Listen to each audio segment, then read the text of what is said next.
ಅಲ್ಲ, ಇವಾಗ ನೀವು ಮನೆ ಬಗ್ಗೆ ಹೇಳಿದ್ರಿ, ಮನೆ ಹೇಗಿರಬೇಕು, ಮನೇಲಿ ಹಿಂಗೆ ಮಾಡ್ಬೇಕು, ಇದೆಲ್ಲ ಮನೆ ಓಕೆ, ಮನಸ್ಥಿತಿ. ಆದರೆ ನಿಮ್ಗೆಲ್ಲ ಅನೇಕ ಸ್ಥಿತಿಗಳಲ್ಲಿ 75% ಕಷ್ಟಗಳಿಗೆ ಸೊಲ್ಯೂಷನ್ ಕೊಡೋದು ಲಕ್ಷ್ಮಿ. ನೀವು ಕೆಲವರು ಹೇಗೆಂದ್ರೆ ಅವತ್ತು ಎಲ್ಲ ಇರುತ್ತೆ, ಮಾದಿದ್ರೆ ಅಯ್ಯೋ ದುಡ್ಡೆಲ್ಲಿದೆ.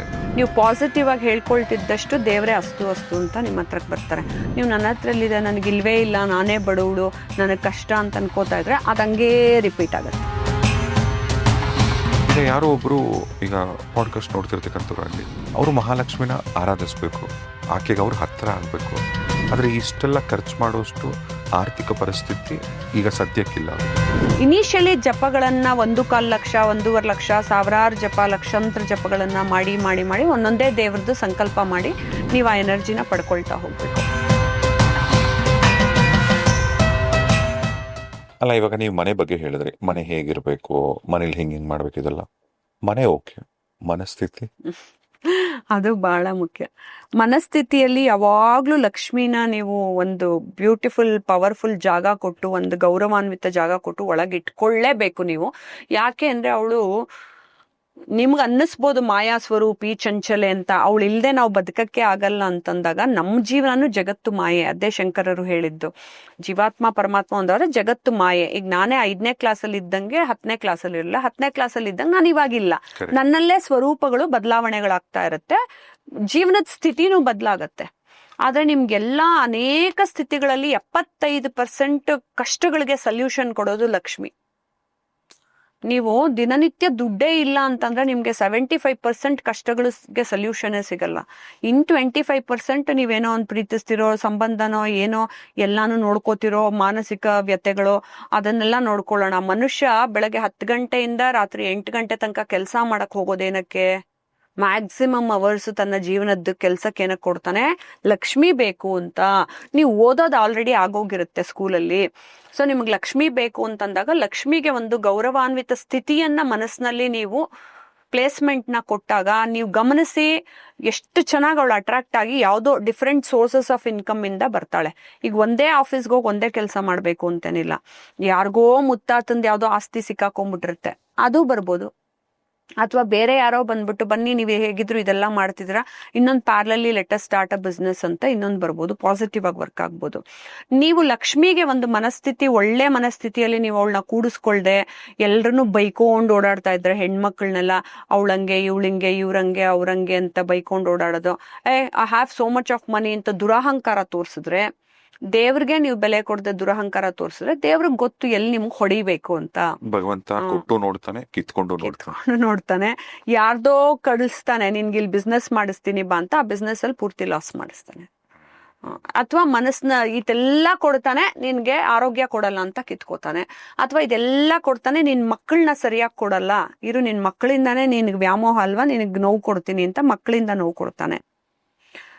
ಇದೆಲ್ಲ ರೀತಿ ಪ್ರಾಬ್ಲಮ್ ಬರಬಾರ್ದು ಅಂತಂದಾಗ ನೀವು ಮನಸ್ಥಿತಿಯಲ್ಲಿ ದೇವರನ್ನ ನಿಜವಾಗ್ಲೂ ಪ್ರೀತಿಸಿ ಅಕ್ಸೆಪ್ಟ್ ಮಾಡ್ಕೋಬೇಕು.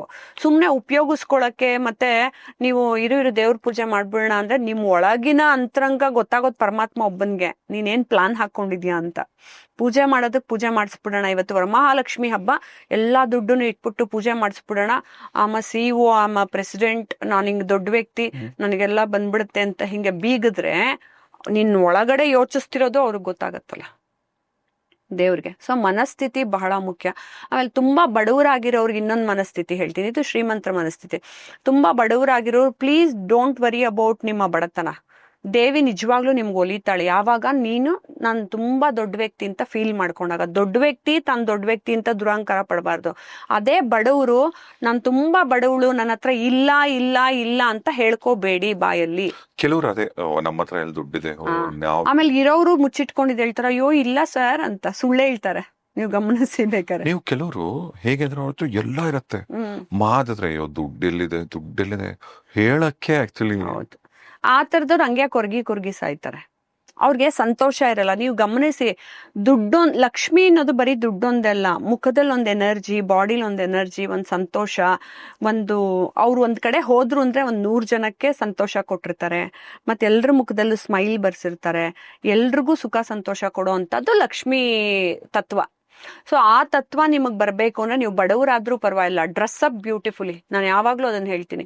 ನನಗೆ 100 ಸತಿ ಜೀವನದಲ್ಲಿ ಕಷ್ಟ ಬಂದು ನಾನು ಇನ್ನೇನು ಅಳ್ತಿರ್ತೀನಿ ಅಂದಾಗ್ಲೂ ಇನ್ನೊಂದು ನೆಕ್ಸ್ಟ್ ಮೀಟಿಂಗ್ ಹೋಗ್ಬೇಕು ನೀಟಾಗಿ ಡ್ರೆಸ್ ಮಾಡ್ಕೊಂಡು ಹಿಂಗ್ ಹೋಗಿ ಹಿಂಗ್ ನಕ್ಕೊಂಡು ಟಿವಿ ಲೈವಲ್ಲೂ ಕುತ್ಕೋತೀನಿ.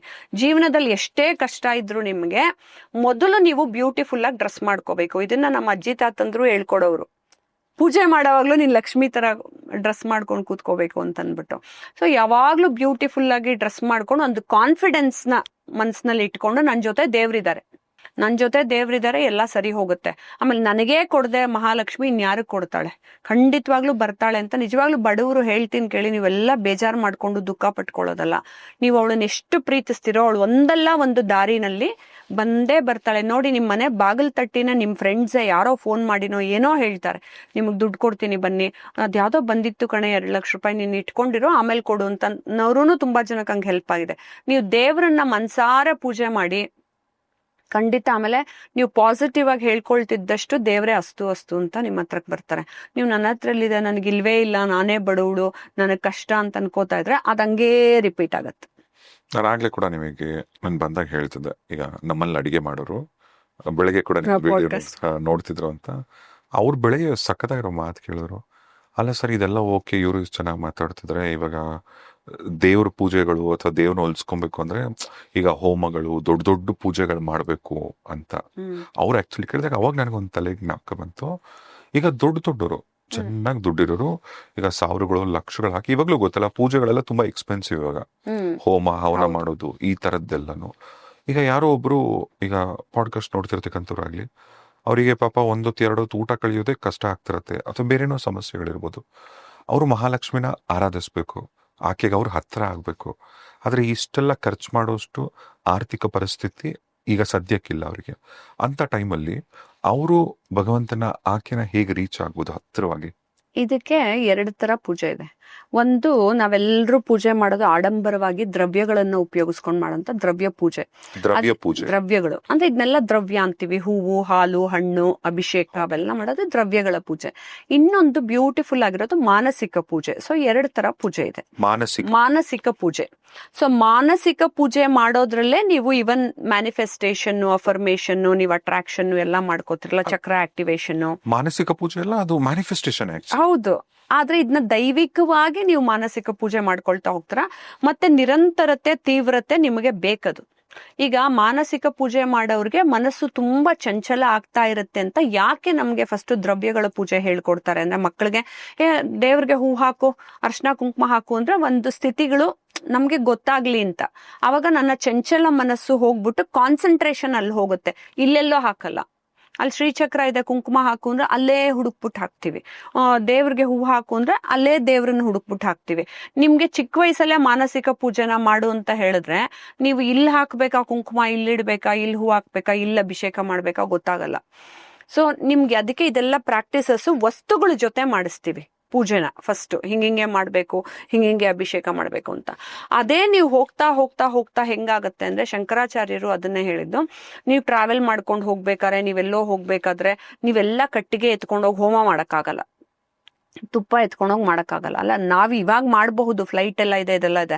ಬಟ್ ಅದನ್ನೂ ಮೀರಿ ಜೀವನದಲ್ಲಿ ನೀನು 24 ಅವರ್ಸ್ ದೇವ್ರ ಜೊತೆನೆ ಒಳಗ್ ಹೋಗ್ಬೇಕು ಅಂತಂದಾಗ ಜಪ ಅಂತ ಕರಿತೀವಿ ನಾವು. ಬರೀ ಜಪ ಮಾಡೋದೊಂದು, ಜಪ ಅಂದ್ರೆ ನಿನ್ನೊಳಗೆ ಸೇರ್ಕೊಂಡ್ಬಿಡ್ಬೇಕು ಟಕ ಟಕ ಟಕ ಅಂತ. ಇವಾಗೆಲ್ಲ ಕೌಂಟ್ ಮಾಡ್ಬಿಟ್ಟು ನಾನು 3000 ಮಾಡಿದೆ, 108 ಮಾಡಿದೆ ಅಂತ ಮೈಂಡಲ್ಲಿ ನೋಡಿ ಒಂದು ಕೌಂಟಿಂಗು ಬರುತ್ತೆ. ಆ ಮತ್ಲಬಿತನೂ ಇರ್ಕೂಡ್ದು. ಜಪ ಅಂದ್ರೆ ದೇವ್ರಲ್ಲಿ ನೀವು ಮರ್ಜಾಗೋದು ಹೆಂಗೆ ಅಂದ್ರೆ, ನೀನು ಅದನ್ನು ಇಟ್ಕೋಬಾರ್ದು ಅಂದ್ರೆ ಅಂತ ಕಮ್ಮಿ ಮಾಡಬಾರ್ದು. ಯಾಕೆ ಕೌಂಟ್ ಇಟ್ಕೋತಾನ ಮನುಷ್ಯ ಅಂದ್ರೆ, ನಾನು ಎಲ್ಲಿ ಕಮ್ಮಿ ಮಾಡ್ಬಿಟ್ಟು ತಪ್ಪು ಮಾಡ್ಬಿಡ್ತೀನೋ ಅಂತ ಕೌಂಟ್ ಇಟ್ಕೊಂತಾನೆ. ಇವನ್ ಅಭಿಷೇಕ ಪಂಚಾಮೃತದ್ ಮಾಡ್ಬೇಕಾದ್ರೆ ಎಲ್ಲಿ ತಪ್ಪು ಮಾಡ್ಬಿಡ್ತೀನೋ ಅಂತ ಒಂದ್ ಕಡೆ ಮಂತ್ರ ನೋಡ್ಕೋತಾನೆ, ಒಂದ್ ಕಡೆ ಹಾಕ್ತಾನೆ. ಮಲ್ಟಿ ಟಾಸ್ಕಿಂಗ್ ಪೂಜೆ ಮಾಡೋದು. ಇಲ್ಲಿ ಬುಕ್ಕಲ್ಲೂ ಮಂತ್ರ ನೋಡ್ಕೋಬೇಕು, ಅಥವಾ ಬೈಹಾರ್ಟ್ ಮಾಡಿರೋರು ಬೈಹಾರ್ಟ್ ಮಾಡಿದ್ರು. ಇಲ್ಲಿ ಕಣ್ಣಿಂಗಾಗತ್ತೆ, ಕೈ ಕೆಲಸ ಮಾಡುತ್ತೆ, ಬಾಯಿ ಮಂತ್ರ ಹೇಳೋ ಕೆಲಸ ಮಾಡುತ್ತೆ, ಮನಸ್ಸು ಕನೆಕ್ಟ್ ಆಗ್ತಿರುತ್ತೆ, ಎಲ್ಲ ಹಿಂಗಾಗತ್ತೆ. ಅದೇ ನಾವು ಬೆಳಗ್ಗೆ 3 ಗಂಟೆಗೆ ಎದ್ಬಿಟ್ಟು ಜಪ ಮಾಡೋ ಕೆಲಸ ಇದೆಯಲ್ಲ, ಇದೇ ಮಾನಸಿಕ ಪೂಜೆ. ನೀವು ಮಾನಸಿಕ ಪೂಜೆಯಲ್ಲೇ ಲಲಿತಾ ಸಹಸ್ರನಾಮ ಹೇಳ್ಕೊತಿದ್ರು, ಅಥವಾ ಯಾವ್ದೋ ಒಂದು ಮಂತ್ರವನ್ನ ನೀವು ಕೈಯಲ್ಲಿ ಒಂದು ಕೌಂಟ್ ಮಾಡ್ಕೊಳ್ತಾ ಇದ್ರು, ನಿಮ್ಮ ಚಿತ್ ಶಕ್ತಿ ಚಿತ್ ಪರಮಾತ್ಮನ್ನ ಕನೆಕ್ಟ್ ಆಗ್ಬೇಕು. ಪರಮಾತ್ಮ ಅಂದ್ರೆ ದೇವಿ, ನೀವು ದೇವಿನ ಹೇಳ್ಕೋತ ದೇವಿ, ಅಥವಾ ನಾರಾಯಣ ಪರಮಾತ್ಮನ ಇಟ್ಕೋತ ನಾರಾಯಣ. ನೀವ್ ಯಾರ್ದು ಸಂಕಲ್ಪ ತಗೊಂಡ್ ಪೂಜೆ ಮಾಡ್ತಿರೋ ಅವ್ರದ್ದು. ಇದಕ್ ನೀವೇನು ಆಡಂಬರವಾಗಿ 50,000 ಖರ್ಚು ಮಾಡಿ ಹೋಮ ಮಾಡಿಸು, 20,000 ಖರ್ಚು ಮಾಡಿ ಏನೋ ಪೂಜೆ ಮಾಡಿಸು, ಹಂಗೆಲ್ಲ ಇರಲ್ಲ. ನೀವೇ ಮಾನಸಿಕ ಪೂಜೆ ಮಾಡ್ಕೊಳ್ಳಿ. ಆದ್ರೆ ನಿಮ್ಗೆ ಆ ತಾಕತ್ತು ಯೋಗ್ಯತೆಯನ್ನ, ನಾನು ಪೂಜೆ ಮಾಡೋವಾಗ ಮೊದಲು ದೇವ್ರನ್ನ ಕೇಳೋದು ಮಮ ಜಪ ಪೂಜೆ ಯೋಗ್ಯತಾ ಸಿದ್ಧಿರಸ್ತು ಅಂತ, ನನಗೆ ಆ ಯೋಗ್ಯತೆಯನ್ನು ಕೊಡು ಅಂತ ನಾವೆಲ್ಲರೂ ಕೇಳ್ಕೊತೀವಿ. ಕೇಳ್ಕೊಂಡು ನೀವು ಮಾನಸಿಕವಾಗೇ ಪೂಜೆ ಮಾಡ್ಬೋದು. ನಾನು ಅನೇಕ ಸಲ ಲಲಿತಾ ಸಹಸ್ರನಾಮದಲ್ಲಿ ಅವಳಿಗೆ ಅಭಿಷೇಕನೂ ಮಾಡ್ಕೋತೀನಿ, ಅವಳಿಗೆ ವಸ್ತ್ರಾಲಂಕಾರನೂ ಮಾಡ್ತೀನಿ, ಬಡವೆಗಳನ್ನ ಹಾಕ್ತೀನಿ, ಅವಳಿಗೆ ಆರತಿ ಮಾಡ್ತೀನಿ, ಅವಳನ್ನ ವಿಸಿಟ್ ಮಾಡಕ್ಕೆ ಗಣೇಶ, ಸುಬ್ರಹ್ಮಣ್ಯ, ಶಿವ ಎಲ್ಲರೂ ಮಾನಸಿಕ ಪೂಜೆಲೇ ಬರ್ತಾರೆ. ನೀವು ಮಾಡ್ತಾ ಮಾಡ್ತಾ ಮಾಡ್ತಾ ಮಾಡ್ತಾ ಹೋದಾಗ ನಿಮ್ ಚಿತ್ ಶಕ್ತಿ ಎಷ್ಟು ಬ್ಯೂಟಿಫುಲ್ ಆಗುತ್ತೆ ಅಂದ್ರೆ ಒಂದು ಫಿಲಮ್ ತೋರಿಸ್ತಾ ಹೋಗುತ್ತೆ ನೀವೇನು ಅಂತ. ಅವಾಗ ನಿಮ್ ಮೈಂಡ್ ಆ ಕಡೆ ಈ ಕಡೆ ಅಲ್ಲೋಲ ಕಲ್ಲೋಲ ಆಗಲ್ಲ. ಓ ಯಾರೋ ನಮ್ಮಮ್ಮ ಬಂದ್ರು, ಬೆಲ್ ಮಾಡಿದ್ರು, ನಮ್ಮ ಯಜಮಾನ್ರು ಬಂದ್ರು, ಕಾಫಿ ಕೇಳಿದ್ರು, ಇವೆಲ್ಲ ನಿಮಗ್ ಬರಲ್ಲ. ಯಾಕೆ ಬೆಳಗ್ಗೆ ಹೊತ್ತು ಪೂಜೆ ಮಾಡಿ ಅಂತಾರೆ ಅಂದ್ರೆ ಇನ್ನೊಂದು ಇದಕ್ಕೋಸ್ಕರ, ಈ ಡಿಸ್ಟರ್ಬ್ ಮಾಡೋರೆಲ್ಲ ಮಲಗಿರ್ತಾರೆ, ಅವಾಗ ನೀವು ದೇವ್ರ ಜೊತೆ ಡೈರೆಕ್ಟ್ ಆಗಿ ಕನೆಕ್ಟ್ ಆಗ್ಬೋದು ಅಂತ. ಆದ್ರೆ ನೀವು ಬೆಳಗ್ಗೆ ಹೊತ್ತು ಪ್ರಾಕ್ಟೀಸ್ ಮಾಡಿ ಹೋಗ್ತಾ ಹೋಗ್ತಾ ಹೋಗ್ತಾ ನಿಮ್ ಜೀವನ ಹೆಂಗಾಗ್ಬೇಕು ಅಂದ್ರೆ, ನೀವ್ ಎಲ್ಲಿ ನೋಡಿದ್ರು ಎಲ್ಲಾ ಕಡೆನೂ ದೇವ್ರು ಕಾಣಿಸ್ತಾ ಹೋಗ್ತಾನೆ ನಿಮ್ಗೆ. ತಿನ್ನೋದು, ಊಟ ಮಾಡ್ತೀರಾ, ಏನೋ ಡ್ರೆಸ್ ಮಾಡ್ಕೋತೀರಾ, ಅಲಂಕಾರ ಮಾಡ್ತೀರಾ, ಒಂದು ಕರ್ಮಗಳನ್ನ ಕೆಲಸ ಮಾಡಕ್ಕೂ ಹೋಗ್ತೀರಾ, ಪರಮಾತ್ಮ ನೀನೇ ಕೊಟ್ಟಿರೋದು ನಾನು ಮುಗಿಸ್ತಿದ್ದೀನಿ ಅಂತ. ಆ ಕೆಲ್ಸಕ್ಕೆ ಒಂದಷ್ಟು ದುಡ್ಡು ಕೊಡ್ತಾರೆ, ದುಡ್ಡು ತಗೊಂಡ್ಬರ್ತೀರಾ, ಎಂಜಾಯ್ ಮಾಡ್ತೀರಾ. ನೀವ್ ಅನ್ಕೊಳ್ಳೋದಕ್ಕಿಂತಾನು ಜಾಸ್ತಿ ನಿಮ್ಗೆ ದುಡ್ಡು ಬರಕ್ ಶುರು ಆಗತ್ತೆ ಯಾವಾಗ ದೇವ್ರೇ ನಿಮ್ಮಲ್ಲಿ ಬೆರ್ತ್ ಹೋಗಿದ್ದಾಗ. ಅದು ನೀವು ಇನಿಷಿಯಲಿ ಜಪಗಳನ್ನ 1.25 ಲಕ್ಷ 1.5 ಲಕ್ಷ ಸಾವಿರಾರು ಜಪ, ಲಕ್ಷಾಂತರ ಜಪಗಳನ್ನ ಮಾಡಿ ಮಾಡಿ ಮಾಡಿ ಒಂದೊಂದೇ ದೇವ್ರದ್ದು ಸಂಕಲ್ಪ ಮಾಡಿ ನೀವು ಆ ಎನರ್ಜಿನ ಪಡ್ಕೊಳ್ತಾ ಹೋಗ್ಬೇಕು. ಅವಾಗ ಎಲ್ಲಾ ಎನರ್ಜಿಗಳು ನಿಮ್ಗೆ ಒಟ್ಟಿಗೆ ಪ್ರಕೃತಿಯಲ್ಲಿ ಸಹಾಯ ಮಾಡ್ತಾ ಬರುತ್ತೆ. ಅವಾಗ ಲಕ್ಷ್ಮಿ ಕೂಡ ತಾನಾಗೇ ಒಲಿದು ಬರ್ತಾಳೆ. ಯಾವಾಗ ನಿಮ್ಮ ಮನಸ್ಥಿತಿ, ನಿಮ್ಮ ಅಂತರಂಗ ಸಂತೋಷವಾಗಿದ್ದಾಗ. ನಿಮ್ಗೆ ಎಷ್ಟೇ ಕಷ್ಟ ಬರ್ಲಿರಿ, ಕಷ್ಟ ಬಂತು ಅಂದ್ರೆ ಮನುಷ್ಯರಿಗಲ್ದೆ ಇನ್ಯಾರಿಗ್ ಬರುತ್ತೆ ಕಷ್ಟ? ನಮಗ್ ತಾನೇ ಕಷ್ಟ ಬರುತ್ತೆ, ಬರ್ಲಿ ಬಿಡು, ದೇವ್ರು ನನ್ಗೆಲ್ಲಾ ಕಷ್ಟ ಕೊಟ್ರು ನಾ ಖುಷಿಯಾಗಿರ್ತೀನಿ ಅಂತ ನೀವ್ ಯಾವಾಗ ಅನ್ಕೋತಿರೋ ಅವಾಗ ಲಕ್ಷ್ಮಿ ತಾನಾಗೇ ನಿಮ್ಮ ಹತ್ರ ಬಂದು ಕುತ್ಕೊಂಡು ಅವಳೇ ಮಾತಾಡ್ತಾಳೆ. ಸೊ ದುಡ್ಡಿಟ್ಕೊಂಡೇ ನೀವು ಪೂಜೆ ಮಾಡ್ಬೇಕು ಅಂತಿಲ್ಲ. ಇದು ಮಾನಸಿಕ ಪೂಜೆ ಅಂತ ಕರಿತೀವಿ. ನಿಮ್ಮ ಮಾನಸಿಕ ಪೂಜೆನ ಆಕ್ಚುಲಿ ಅಲ್ಟಿಮೇಟ್ ಲೆವೆಲ್. ಹಂಗಂತ ನೀವು ಫಸ್ಟ್ ನಿಮ್ ಕೈಯಲ್ಲಿ ಎಲ್ಲ ಇದ್ದೂನು ಲೋಭಿತನವನ್ನ ಮಾಡ್ಕೂಡ್ದು. ಇದನ್ನು ಕೂಡ ಕೃಷ್ಣ ಅರ್ಜುನಂಗೆ ಹೇಳ್ತಾನೆ.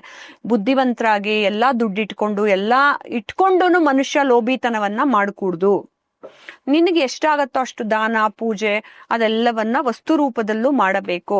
ಫಸ್ಟ್ ಆಕಾರ ಪರಬ್ರಹ್ಮ, ಅಲ್ಲಿಂದ ನಿರಾಕಾರ ಪರಬ್ರಹ್ಮ. ಯಾಕೆಂದ್ರೆ ನಮ್ಗೆಲ್ಲ ಆಕಾರ ಕೊಟ್ಟಿದಾನಲ್ಲ. ಸೊ ನಮ್ಗೆ ವಸ್ತುಗಳು ಆಕಾರದ್ದು ಬೇಕ್ತಾನೆ. ನಾ ಕಾರಲ್ಲಿ ಹೋಗ್ತಾ ಇದ್ದೀನಿ ಅಂತ ನಡ್ಕೊಂಡು ಇಲ್ಲಿಂದ ವಿಧಾನಸೌಧಕ್ಕೆ ಹೋದ್ರೆ ಮಾನಸಿಕದಲ್ಲಿ ಹೋಗ್ತೀನಿ ಅಂತ ಹಂಗಾಗಲ್ಲ. ಅವಾಗಾದ್ರೆ ಹಿಂಗ್ ಪುಷ್ಪಕ ವಿಮಾನದಲ್ಲಿ ಹಾರೋಗುವಷ್ಟು ಕೂಡ ಶಕ್ತಿ ಇತ್ತು. ಸೊ ನನಗೆ ವಸ್ತು ರೂಪದಲ್ಲಿ ಕಾರ್ ಬೇಕು, ವಸ್ತು ರೂಪದಲ್ಲಿ ದುಡ್ಡು ಬೇಕು, ವಸ್ತು ರೂಪದಲ್ಲಿ ನನಗೆ ಮನೆ ಬೇಕು ಅಂತ ವಸ್ತು ರೂಪದಲ್ಲಿ ಕಂಡುಕೊಂಡಾಗ, ವಸ್ತು ರೂಪದಲ್ಲೇ ಪ್ರೀತಿಸೋ ವ್ಯಕ್ತಿನೂ ಬೇಕು ಅಂದಾಗ ನಾನು ಆಕಾರ ಪರಬ್ರಹ್ಮನ್ನೇ ಫಸ್ಟ್ ಪೂಜೆ ಮಾಡ್ಕೊಂಡು ಹೋಗ್ಬೇಕು. ಹೋಗ್ತಾ ಹೋಗ್ತಾ ಹೋಗ್ತಾ ಎಲ್ಲಾ ಹೋದ್ಮೇಲೆ ನಿರಾಕಾರ ಪರಬ್ರಹ್ಮನ್ನ ಮಾನಸಿಕ ಪೂಜೆನಲ್ಲಿ ನೀವೆಲ್ಲಾ ದೇವ್ರನ್ನು ಆವಾಹನೆ ಮಾಡ್ಕೋಬಹುದು.